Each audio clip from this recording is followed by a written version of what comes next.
The heart of a father is the masterpiece of nature. Antoine Francois. This is Dadography, a podcast with stories and insights on fatherhood from dads around the globe, dedicated to providing you with the tools and tips to become a better dad. I'm your host, Corey Wolf.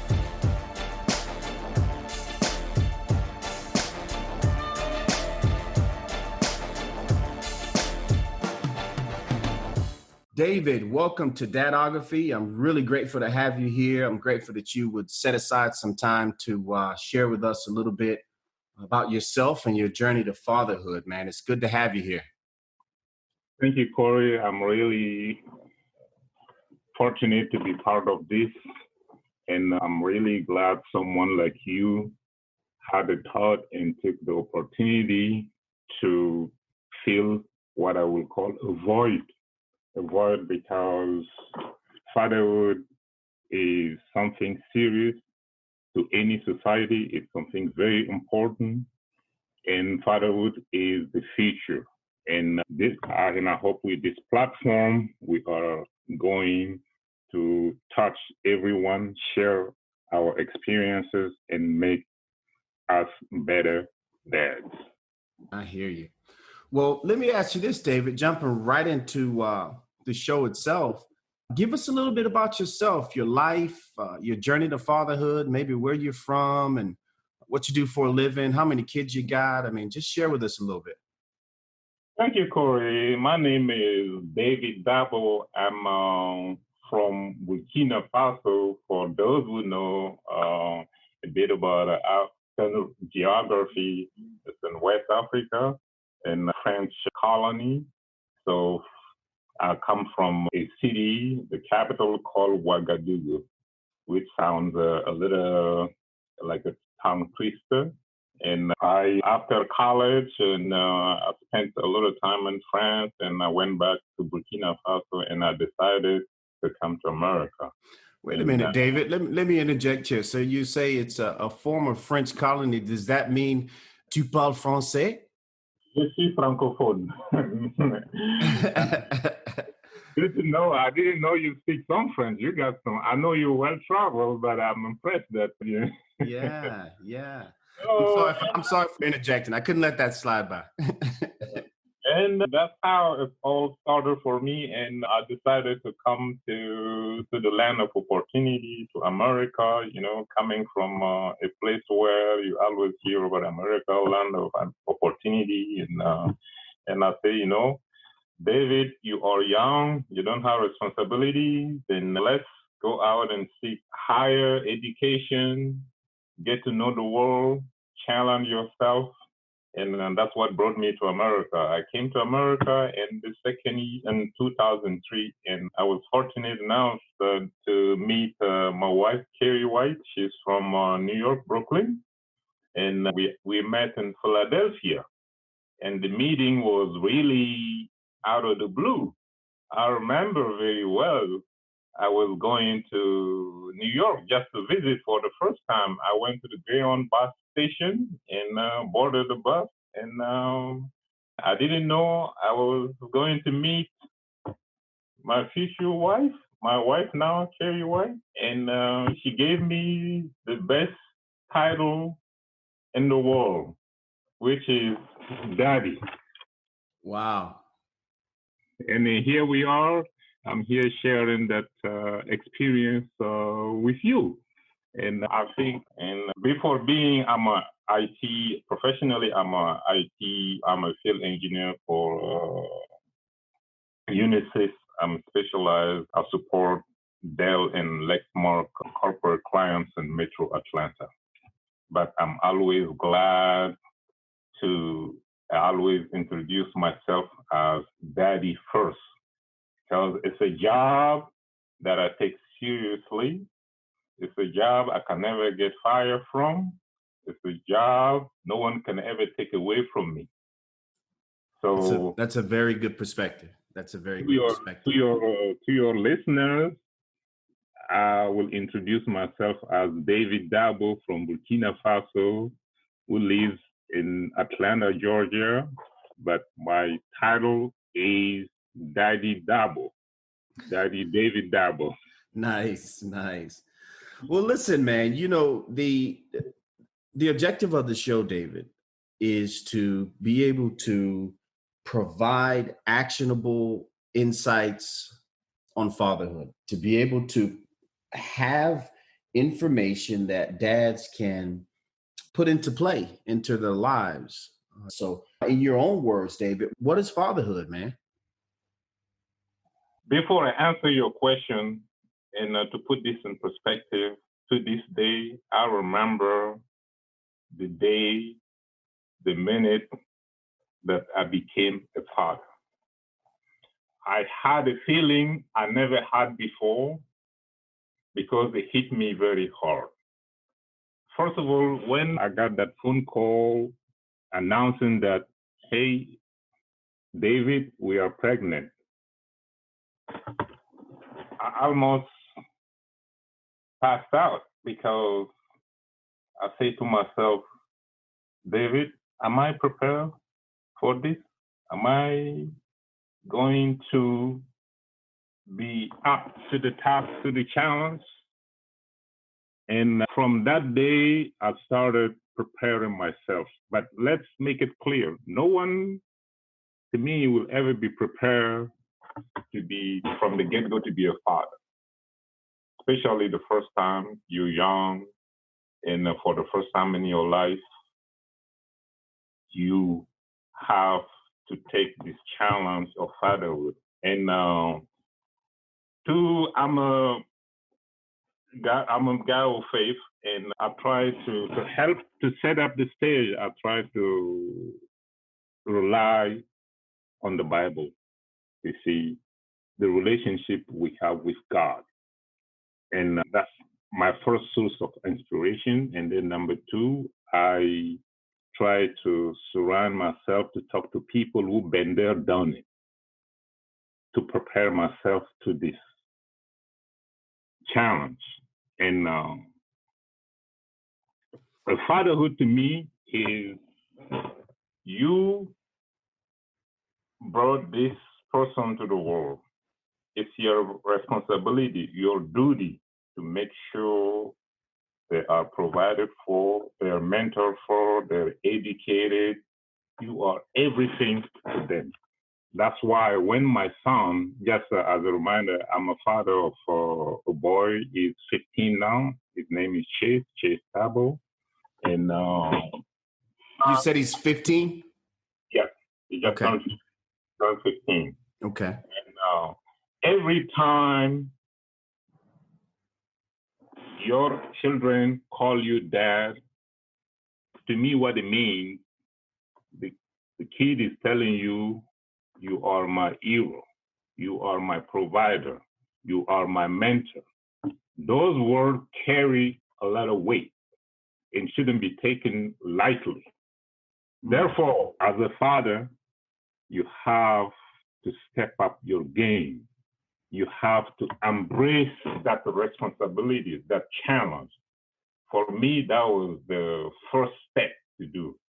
Wrap my mind around the idea that whatever happened to this kid, I'm responsible. Yeah. If he succeeds, it's on me. If he fails, it's on me. And for me, everything went from there. I had to grow up. And just to share my personal, story, I never had a father figure growing up. I met my dad when I was 17. He walked past me. I didn't know he was my dad. I had uncles who stepped in to fill that voice. So just to tell you, I say to myself, what I've been through, the image that I had of a father, I didn't know for so long. I want to make sure we'll be the best father possible. And so the first step for me was to accept the challenge and do every single day that I get up. That's what I'm thinking about. What can I do to be a better father? It sounds like that. For one, it sounds like you give fatherhood a weight that perhaps is not often viewed. I mean, you mentioned how when the child says dad, they're saying mentor, they're saying guide, they're saying friend, they're saying all these different things to you, and you felt and still feel, I imagine, the weight of that. Let me ask you this. Today's show title is actually an African proverb. It takes a village to raise a child. I know you weren't raised with your father, but generally speaking, in Burkina Faso, what does that look like? I mean, how does that proverb unfold in an African culture such as Burkina Faso? People always bring up that saying, it takes a village to raise a kid. Mm-hmm. And in Burkina Faso, we take it even to a different level. How so? In Burkina Faso, I'm not qualified to be my son's father. Really? Yes. I'm a rookie. I don't know anything. If I'm to be my son's father, I'm going to mess him up. And we cannot take chances when it comes to fatherhood. Therefore, my son is not mine. It belongs to his grandpa. Grandpa is the only one who has the experience, the knowledge, the wisdom to be a father. I have to get in line, be on the waiting list until my son gives me a grandson, a grandkid, before I can take on that role of fatherhood.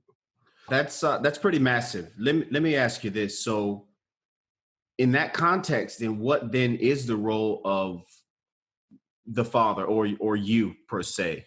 Obviously, Me, as a biological father, as a mm-hmm. direct, I will go into training. I'm in training camp.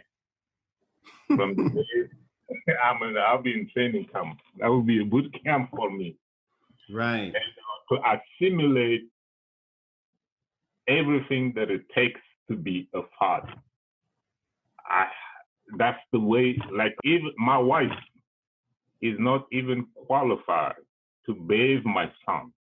Grandma has to do that while she watches how you bathe, how you treat kid and everything. So, and that's how we pass down fatherhood. Wow. And when we say that it takes a village to raise a kid, we really mean it. Right. If I step out on the street, I see a kid fooling around, doing something crazy, I take care of the problem. I will call him up on it, fix him up. If he needs a spanking, I will spank him. And when he gets home, he better make sure the story doesn't get there. Because when his parents find out that he was out there fooling around, he will get another one. That's what it means to us when they say it takes a village to raise a kid. The same way, when I drop off my kids at school, at the same time, I drop off my parental right to the educator to make sure everything is right, is done, whatever the issue is. And the contrast is to the point, like I said, me growing up, countryside back home, at dinner time, I have to go hang out with grandpa. My portion is served with grandpa because that way I get to experience a lot of things, get all the teaching, all the knowledge, all the wisdom will be passed on to me. It's the same way. I would imagine that would kind of promote a level of maturity in kids that that is perhaps vacant in a lot of cases throughout the world that don't necessarily spend time with their elders. Obviously, I know some of the listeners, obviously each instance is a little bit different. And I'm thinking that in an instance, kind of like yourself, where you didn't have your dad, where the uncle stepped in, obviously it sounds like you did have your grandfather. But it seems to me that in that scenario, children have access to a greater ledger of experience that might promote more maturity as they're growing. Would you say that's the case? Definitely, Corey. Your analysis lines up exactly with what's behind this whole process, this whole tradition, and this culture scene. Because kids, when they are born, it's like a plant. You have to water, nurture, do everything. If it blooms, it's because of the work that you put in. And it takes a village. When you think about it, every time you get up, you're busy out there running around, especially here, chasing mighty dogs. You have a kid, we need to be coached through life. We need to be raised, or we need to be mentored. So you are gone a lot.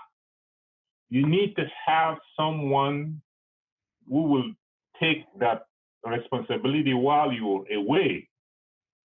Today, we tend to delegate that to like TV, tablet, or this. No, you have to know what your kid is being fed. When you think about it, without all that help, you will see often that they will, the school report will come, or they will call you into the principal office, and you say, "Oh, this is not my kid." Yes, indeed, it is your kid. It did this, it did that. Oh, it's not like that. Well, okay, I'll tell you, where have you been? You have to know your kid. You have to be there.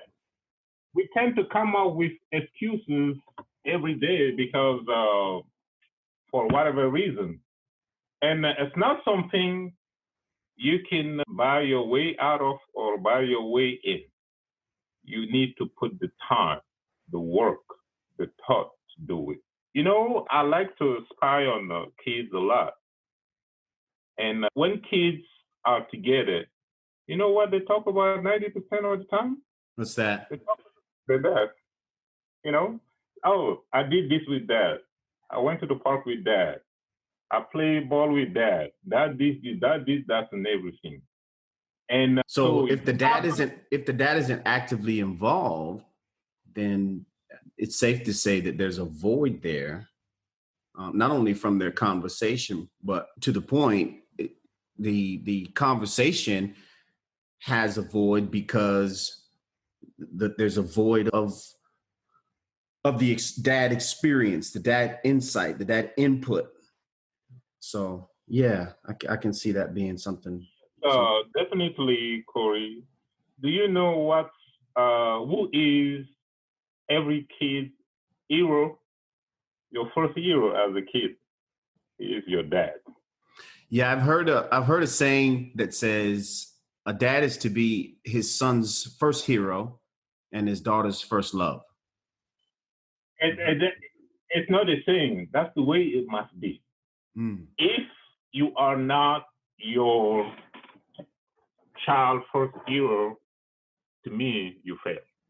I tell you what, David, you're putting something out there for us to really pursue in terms of being their hero. I mean, we've got to battle uphill against, and we'll get into this a little bit later on, but we've got to battle uphill against social media. We've got to battle uphill against Netflix. We've got to battle uphill against video games. We've got to battle uphill against all these different mediums that fight for our children's attention, not to mention that when they get a perspective of a dad from most TV shows, the dad is a simpleton. He is not a person with experience, maturity, insight, a whole bunch of knowledge to share or give to his children. And therefore, our pursuit to being their hero is really an uphill battle. And I think, first off, a man has got to accept the challenge that he's going to do that. Like I said, the first step is to accept the challenge, to take the challenge, to never give up on the challenge.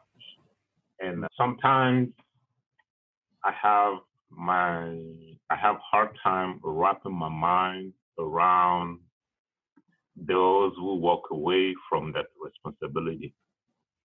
I don't know to this day. I hope one of your viewers and everything can explain that to me through their experience or what they think, what it takes for a mankind to walk away from their kids.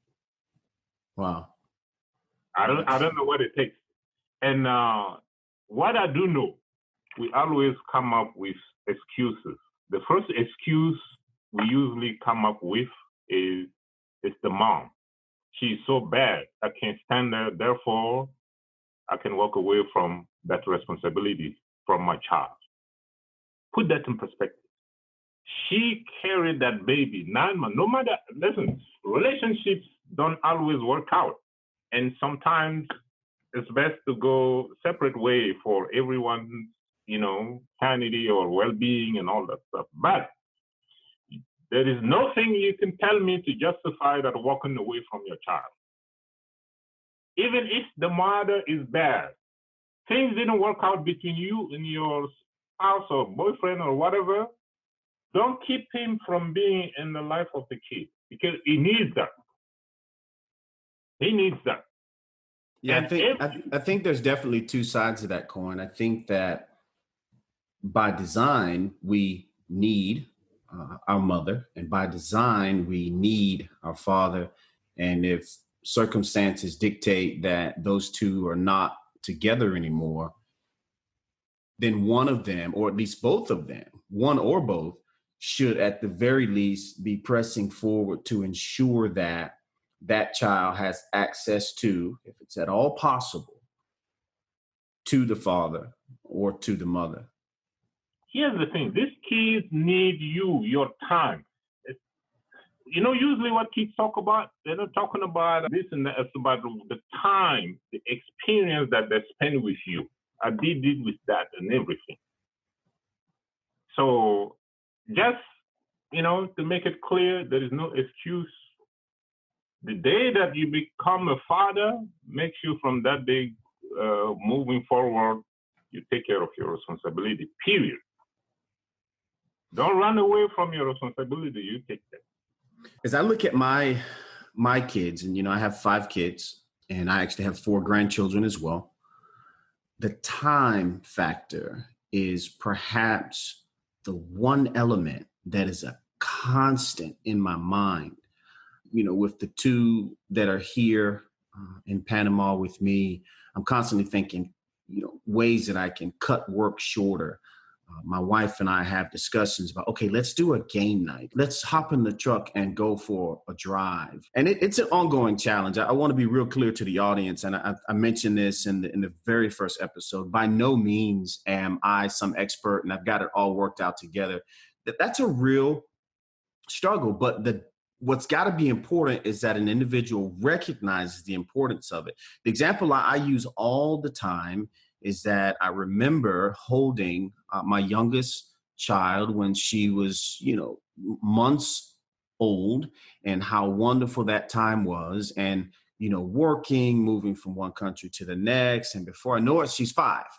And I realized, oh my goodness, I've missed some important moments. And not that I wasn't living in the same house with her, not that we didn't do things, but I now can look back and see where, yeah, for sure, there could have been a greater element of time included in her upbringing.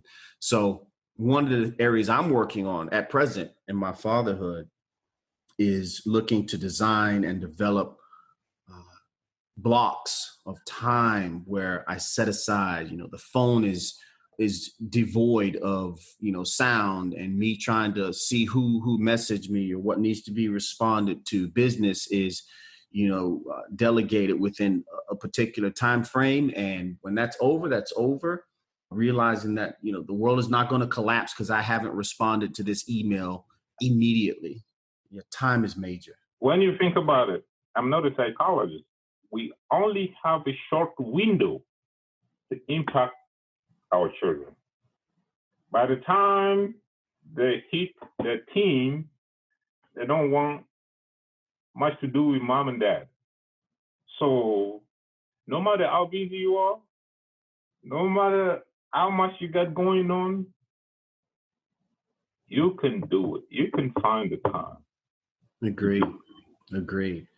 Not only can you find the time, but it should be an absolute must. David, I think, and just from knowing you, knowing Chase and your wife, one of the things that I've observed that is really important, of course, as the child gets older, things like the part become less significant. So then it is incumbent upon the father and or the mother, but definitely, the parents to then evolve with the child's interests. So, or at least present new things that the child may be interested in. So I know your son has done sailing, he's done surfing. In my case, with my 15-year-old, we have gone and we go, and even my 10-year-old, we go camping, we go hiking, fishing, we play Frisbee, we play Monopoly. There's this element of doing things with your child so that you don't become just a dictator or a disciplinarian. Do this, don't do this. There's an element of developing a relationship with the child. And in the previous episode, Les talked about how it's important to have conversations with your child. And that was very meaningful to me, because I think if we exclude ourselves from doing things with our child, conversing with our child, and only being the disciplinarian, only being the figure that is authoritative and do as I say, otherwise there's going to be problems. I'm going to take this away from you. I'm going to take that away from you. I think we do more harm to the relationship, and it makes it harder for that child to get wisdom from us or be willing to receive it, Here's the thing. Being a father calls into you doing a lot of things. When it's time for discipline, there's discipline. When there's time for teaching, there's teaching. When there's time for fun, there's fun. It's not because you're my son, I shouldn't discipline you. I shouldn't hold you accountable. Let's keep in mind, this whole thing is to prepare your child for life. And sometimes you'll be fooling yourself. Oh, all I need to do is, hey, I could pay him, buy him whatever you want. He's there, ransacking, breaking the house. And the thing is, when you don't get things right, one day he's going to walk out of here and you won't have control. And as far as I know, society is always quick to judge, punish, and throw you in jail. They don't fix things. So it's up to you. When it's time to discipline, you have to do it. When it's time to show love, you have to, to show compassion and everything. So the bottom line is you are preparing this person for life, and you have to find the right balance. And you said something very important. It's about developing a relationship. And it's a delicate process. You are going to butt heads, which is normal. And, that's life. But, you need to make it clear to him, to her, him or her, to your children, this is the way things are going to be. Like a style, people come to this with different styles. Personally, I was using a style that's not working. It wasn't working at some point. and like we all go through life, our personality changes and everything, new challenges come every day, and you have to constantly readjust, adapt to those changes to the situation. Personally, I got to the point I had a damaged relationship with my son. I wasn't connecting with him. We couldn't stand in the same room. If I'm downstairs, it's upstairs. If I go upstairs, it's downstairs. We had a broken communication because of my style. He wasn't liking it. It wasn't, and I'm the type of father. I'm sorry, David, did you say your style, or what did you say there? My style, yes. Okay. My style. Because I'm the type of father, if he came to me with, he said, "Oh, Dad, I need to get this tooth removed," I will grab a plier, grab it, yank it out, and that's it. and I got to the point where you can't do that, David. I'm gonna have to edit that out. They're gonna pick you up, man. So, but that's the style, the disciplinarian style that but understood. And I drove him away from me. The kid didn't want to have anything to do with me. If he needs something, he won't come to Dad. But I say to myself, I need to work on myself. This is not what I want. What I want my kid, if he needs something, if he has a problem, I want to be the one to fix it. Because I will do it with love, with care, because he's my son. I don't want anybody else to fix it. I want to fix it. And to do so, I have to have that bond, build that relationship, that trust between us. And I want to get to the point where if he kills somebody, I want to be the first one he will call and say, "Daddy, I did this." That's that type of relationship, that type of trust, that type of confidence I want to build. So I had to review, my style and find new ways to build that trust, that relationship that I want. And I found one outlet that's working very well: sport, basketball. I'm busy, but every day I try to make sure I'm home on time around 6, 7 p.m. to take him to the court with all the kids in the neighborhood. We go play basketball. On the court, everyone let their guards down. I could elbow him and then no problem. I could teach him how to elbow people, no problem. I could drive over him and everything. We communicate, we, high five and this and that and everything. So that's an outlet that I use to feed whatever I have to feed him before I lose control. And I started to repair our relationship. Another thing, he loves video games. I hate video games. You can't pay me to sit down and play video games. But I say to myself, you know what? That's what all the kids do. I don't like it. I don't have the patience for it, but I cannot afford to lose the kid. So I regulate, I limit and everything. I find the time to sit down and play a couple of games. I will have his friends over. I will connect his console to the projector. I'll play a couple of times. I'll lose all the games, but I get to connect with him. I get to joke with him again and everything. So it's a constant, you have to outsmart them at some point to get you, so. Right. Well, David, let me ask you this. Thank you for that, man. Let me ask you this. What's perhaps a recent challenge? And I'm thinking that, some of the issues that we've shared so far, other fathers have experienced, but what's a recent challenge that you faced and how did you deal with it? So many, but one that comes to mind right now is at that age, I had to address certain issues. I saw some explicit videos and stuff that he had access to online. I was furious. I was furious. And looking back, the way I even reacted to it, I had to apologize to him. And trust me, it takes a lot for me to apologize to my son. Right. Because of my style, But sometimes you have to move away from certain things. Do this because I'm the father. Do this because I say so. You can drive the kid away. And I took a step back and say, he's a teenager. We have to address the issue. And he did this. Maybe it's because I didn't prepare him.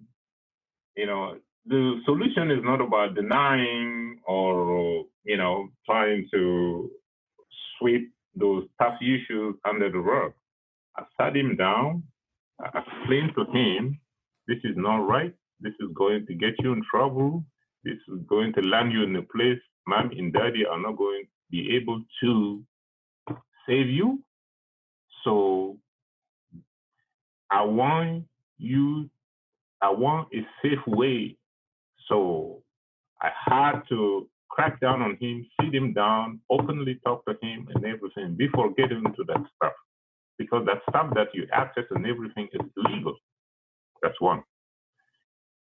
You will find yourself in jail or in a place, mommy and daddy are not going to be able to save you.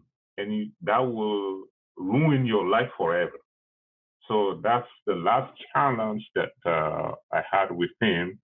But instead of just blaming, punishing, and this and that and everything, I saw an opportunity, a window to sit him down, talk to him man to man, and get my point across in a loving and caring way. Because let's face it, sooner or later, it's going to get to it. But I need to prepare you for life. I need to make sure you do things the safe way, the right way. That's a phrase you've used a couple of times so far, preparing him for life. That's really important. Obviously, we want to be present in the now, but the mindset or the perspective that we are actually preparing this child, this individual for life could really help us have a shift on the way we approach any given situation, any challenge that we're faced with, for sure. Is there something you do regularly to or with your son? I know you mentioned basketball that you think has had a positive impact on him so far. In other words, is there something that you make sure that it's a part of the regular routine that engages you two? And I make sure every Sunday to go to church as a family. Since COVID, we'll sit in the living room, watch the service online. I make sure as possible to have his friends around. They will come, I will bring them, barbecue, have his friends around. They will play in the backyard, play video games and everything. That's a routine thing I try to establish. And you mentioned the basketball. And all those things that I'm doing is to show the kid I care. I want the best for you. Anything that could make you happy, I'm ready to do it. I will do whatever I can. Like he has friends where we used to live, and they're not fortunate to have their father is in jail for forever, and he's friend with one of them. And every time I pick them up, his friend will come with two of his brothers and sister. I will have a house full here. Sounds like you've made a village, man, to help raise that child. So, to show him, I say, and it's to the point now, he's the one advocating for all of them. He's the one advocating. They didn't have a computer at home. My kids stood firm on me to make sure I provided a computer. One of his friends that comes here, that I built him a gaming computer. Uh-huh. My neighbor, he's friend with my neighbor's son. I had to give him a computer. Let me tell you something, right? But I like that because the kids, shows compassion, it shows, empathy and all those things. Like the Boy Scouts is one thing that I do with him. And to be honest with you, I'm reliving my childhood through my son Chase, because growing up in the place where we are less fortunate, I didn't have access to all of that and everything. And, so make sure, put the time, the effort, the energy to do it. Sometimes us as men, we always like to put the price tag on everything. No, that's not the case. The kids need your time. And one thing that I noticed that with kids don't do what you say. They do what they witness. But when you do it with them, then it sticks. Because 90% of the stuff that you throw at them, you say to them, they go with the wind. They enter from one ear and out from the other one. Well, yeah. David, in parenting today, right, there's a real emphasis on the child finding their own way. Let them follow their passions. Let them be who they are. Don't try to mold them into a mini you. Let me ask you this. To whatever degree that is true or not true, I'm not going to try to address that. But what I do want to know is what things are absolutely non-negotiable when it comes to Chase, or raising your son, I should say. A lot of time we see as parents, we tend to push our own agenda on our kids. I try to stay away from that. I will expose you to whatever I can. I will do my best. If you come to me and say, hey, I want to do this sport or that, I will put you there. I want you to be a good citizen, a good person, have a balanced, happy life. Not all of us are going to become doctors or Michael Jordan or Kobe. So just to say that I don't want to force anything on the kid, okay? So whatever, I will expose you to a lot of stuff when you have talent, whatever you have talent, whatever you want to do, I will adjust to that. That's really, my take, how I approach this.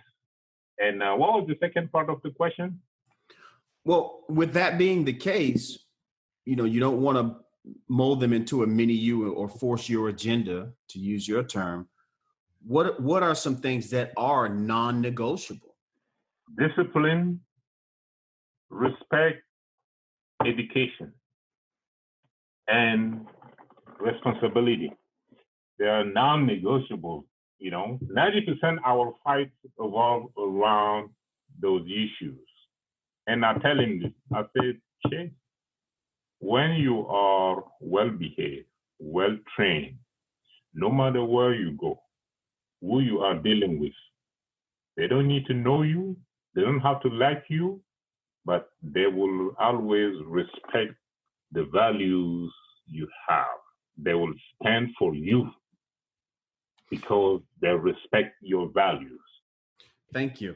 And here's the last question. In this digital age, David, social media, video games, YouTube videos, Netflix, what particular steps have you taken to prevent your son from being overwhelmed? Obviously, you don't want to exclude him from society as a whole, which society now in a lot of ways revolves around these mediums. But what governors, what things have you put in place to kind of keep Chase from being overwhelmed? It's overwhelming. And when it comes to internet, social media, it's not just the kids, it's all of us. So my first approach was to ban that. But when you take a step back, you can't do that. That's the world we live in. That's the world we work and do everything. So my point is, I have to make sure I get the values, the moral values in to calibrate a compass to the point where it can make the right decision. And for that, first of my house right there, the internet, everything that comes through the net right there, I get a copy of it because I want to know. And I intercepted a lot of disturbing things. You cannot just leave the door wide open. That's not happening. That's not acceptable. Internet is a great tool. I'm here sitting in Atlanta having a conversation with you in Panama City. It's great. Whatever knowledge, science, whatever question you have, if you go online, you will find the answer. But you have to understand, it's like even news media outlets and newspapers and everything, they will feed you all kind of stuff. Unless you put yourself in the position to see, read things and understand them for yourself, people will mislead you. Okay? Disney is out there to make money. They're pushing their own agenda, but that's not what I want for my kids. That's why I make sure I get him to church, put him in places where they can help raise him to make sure he has the right moral values and faced with whatever comes through, it goes through a filter. It's good to restrict and everything, but at the end of the day, if you can make the right decision, sometimes you think I know the kid, some of the stuff he has access with all the safeguard that I put out there, I know he knows a lot of stuff, but I want the peace of mind when I'm away, whatever Chase is, whatever he's doing, he's online, he's doing whatever, he will do the right thing. So my job is to set his moral compass and have the confidence that he will make the right choice. We all make mistakes. So let me get this straight. One of the things that you do is, and definitely post-show, if you could send me whatever elements or networks or softwares that you use to monitor the internet in your home, that'd be great. I can get it posted on our website for some of our listeners to look to implement these governors or safety measures for protection of their children on the internet. But also, you mentioned that having the perspective of creating for them or helping them set their moral compass so that in the case where a father perhaps doesn't have access to some of the tools that you utilize, they can create some internal tools in their children to help ward off some of the being overwhelmed or overtaken with the internet and all the different mediums that are out there. Right, definitely. And like I said, we just have to work together, share our experiences, and make sure we get things right. Because when a father fails, it turns into a vicious cycle. It spirals out of control. There comes a time in your life you need to say, you know what? I'm old enough, I'm smart enough to take control of my own destiny and turn things around. I said, I'm going to be ground zero to make sure Chase doesn't have to go through what some kids are going through here. And so, guys, no excuses. Okay? That's hard. When you don't have a father figure and everything, it's never, fix it. You can see behind every success story, you will find a father, and someone was there. And you see a lot of people out there, they thought they made it, but that pain, that void never been filled. We just watched The Last Dance with, I don't know if you're into basketball. Mm-hmm. Michael Jordan Taylor was his father. Can you imagine if Michael Jordan's father wasn't there in his life? Look at his teammate, Dennis Rodman, talented and everything, made it to the NBA, great player and everything, but look at his life. He's still crying.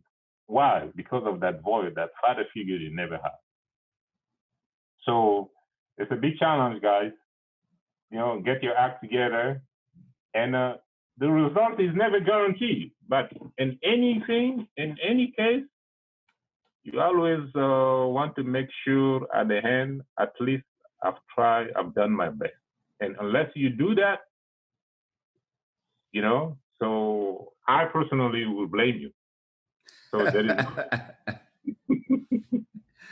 Well, David, listen, man, thank you so much for your time.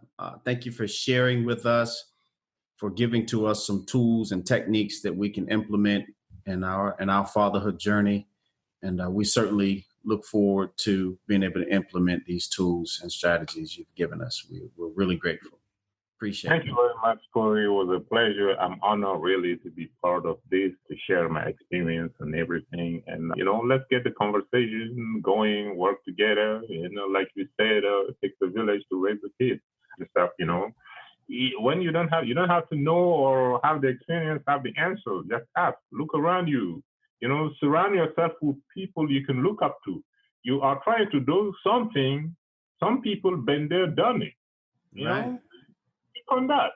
Utilize the village, right? Utilize the village, So, in the village right now, I can't even rent chairs. They'll take the kid away. I hear you, man. Well, listen, thanks for coming on the show today. And we are certainly grateful for all that you've shared with us. Appreciate the perspective from Burkina Faso. It's important for us to get insights on fatherhood from dads from around the globe. We hope you've enjoyed this episode of the Dadography podcast. Thanks very much for listening. I would, however, like to invite you to be a part of the show. Visit our website at dadography.net. Scroll down to the bottom of the page, click on the microphone, tell us your name, where you're from, and what fatherhood means to you. Remember, it takes more than DNA to be a dad.